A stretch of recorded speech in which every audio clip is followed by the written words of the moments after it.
Assalamualaikum warahmatullahi wabarakatuh. Salam rahayu, salam sejahtera, salam lestari, dan salam budaya.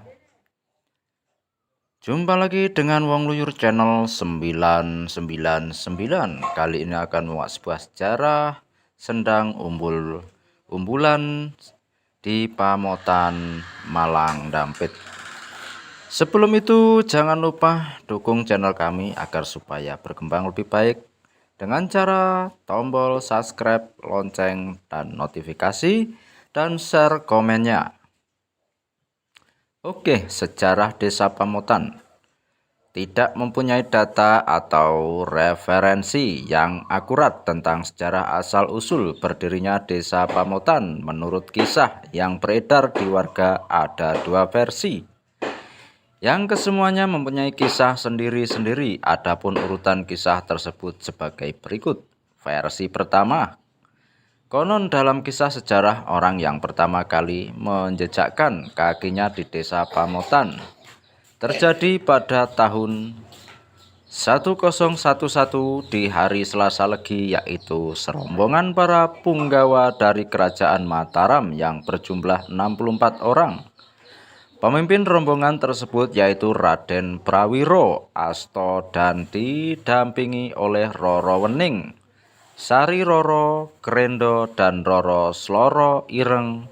Semua rombongan tersebut singgah di sebelah utara. Sesampainya di tempat tersebut, Raden Prawiro Astro bersemedi dan mengadakan komunikasi dengan Sang Yang Murbeng Dumadi atau Tuhan Yang Maha Esa. Dari situlah Raden Prawiro Astro mendapatkan dawuh atau wangsit dari Tuhannya untuk pergi ke atas puncak gumuk, semacam gunung kecil di sebelah selatan. Lalu pergilah rombongan tersebut ke atas puncak gunung tersebut. Sesampainya di atas puncak gunung, Raden Prawiro Astro merasa lapar. Lalu dibukakanlah bekal yang merasa lapar. Lalu dibukalah bekal yang dibawa untuk dimakan secara bersama-sama. Secara kebetulan bekal yang dia bawa yaitu masakan ayam yang dibumbui dengan santan. Istilah dalam bahasa Jawa yaitu pecel pitik. Di saat para punggawa menikmati bekal yang dia bawa, semua rombongan tersebut dilingkari oleh seekor ular yang besar. Sekali lilitan atau lingkaran ular tersebut mampu mempunyai pokoknya momot rombongan Raden Prawiro Astro di atas puncak gunung. Dengan peristiwa tersebut, karenanya Raden Prawiro Astro bersemedi untuk mengadakan komunikasi dengan Sang Hyang Murbeng Dumadi.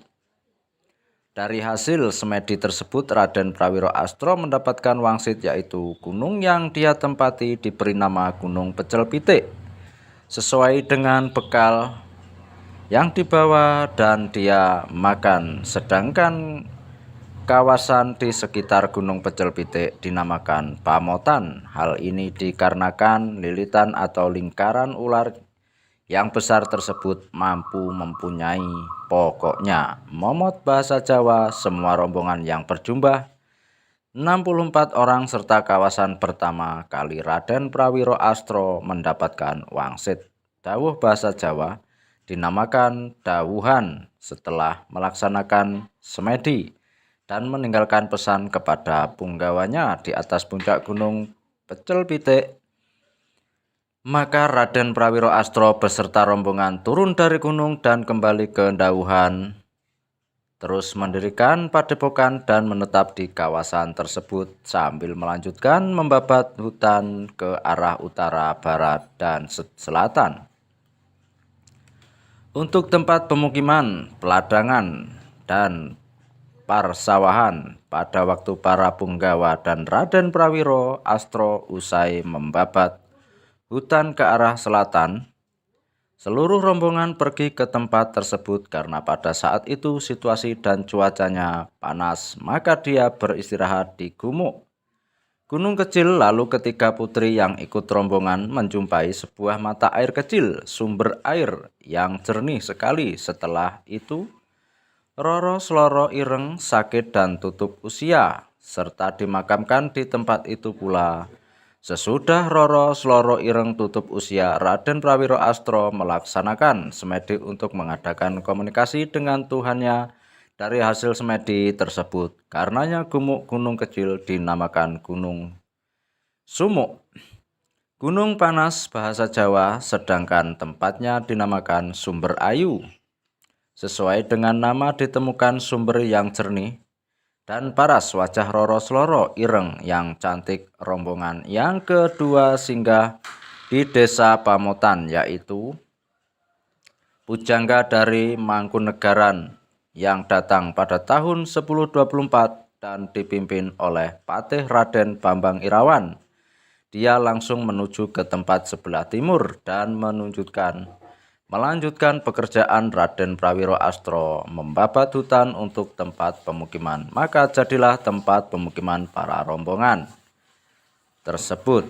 Dari kondisi itulah karena tempat tersebut dinamakan Kepatihan karena sudah dijadikan kampung kecil yang dihuni oleh para bagian rombongan, sedangkan kerabat saudara Patih Raden Bambang Irawan tinggal di sebelah timurnya yang sekarang disebut dengan Kepatihan Ngurawan atau Sentanan, yang asal kata dari Sentono, saudara dalam bahasa Jawa Patih Raden Bambang Irawan.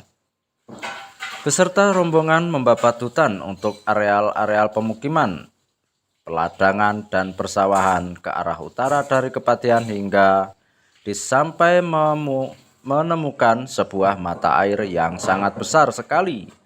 Sekarang dinamakan Umbulan. Usai melaksanakan pembabatan hutan, Patih Raden Bambang Irawan ingin merayakan atas kesuksesannya pembabatan hutan. Lalu para punggawa yang lain beramai-ramai memasang umbul-umbul dari bambu berjajar-jajar di kawasan yang sudah dibabat tersebut.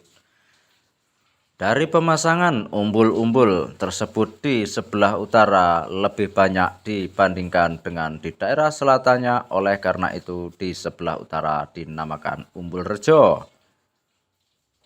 Umbul-umbulannya ramai, sedangkan di sebelah selatan dinamakan Ubalan.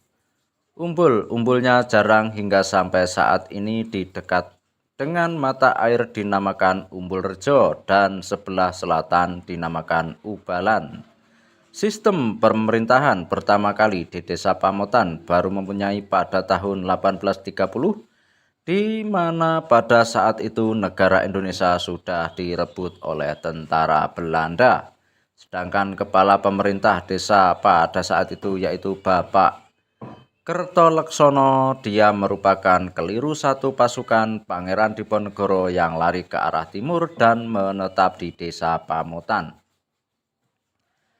Karena kepala pemerintahan di saat itu juga disebut Aris, maka nama Bapak Kertoleksono disebut juga dengan nama Aris Kertoleksono. Bahkan oleh warga juga disebut sebagai kepala desa yang pertama di desa Pamotan. Setelah Bapak Aris Kertoleksono meninggal, karenanya pucuk pimpinan pemerintahan desa dialihkan oleh keturunan anak dia yang bernama Kerto Embat yang lebih dikenal dengan Bapak Haji Soleh. Penggantian tersebut atas petunjukan mengingat perbuatan yang berjasa ayahnya. Setelah itu Haji Saleh meninggal, karenanya dialihkan oleh putranya yang bernama Yasin. Pemimpin pemerintah desa Pamotan atau kepala desa yang dipilih secara langsung dan secara demokrasi dilaksanakan pada tahun 1953 dan yang pada saat itu yaitu Bapak Parto Raja. Jadi Bapak Parto Raja yaitu merupakan kepala desa Pamotan yang pertama dipilih oleh rakyatnya secara demokrasi dari tahun 1953.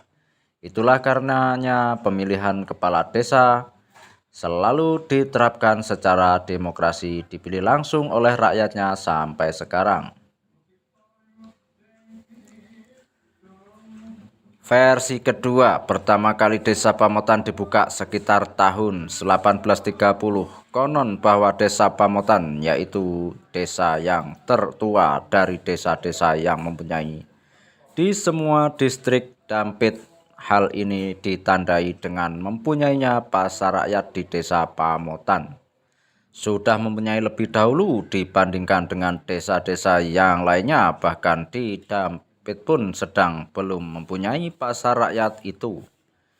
Di masa waktu 100 tahun dahulu, desa ini merupakan tempat yang strategis untuk mengumpulkan barang-barang dengan hasil hutan dan hasil bumi lainnya dari kawasan-kawasan sekitarnya untuk dimuat dan didistribusikan ke kawasan lain karena merupakan tempat bersama-sama menjadi satu kumpulannya barang-barang dagangan, hasil hutan dan hasil bumi. Karenanya tempat tersebut sangat banyak momotan bahasa Jawa yang hendak dibawa ke kawasan lain dengan mempunyainya. Itulah tempat atau desa.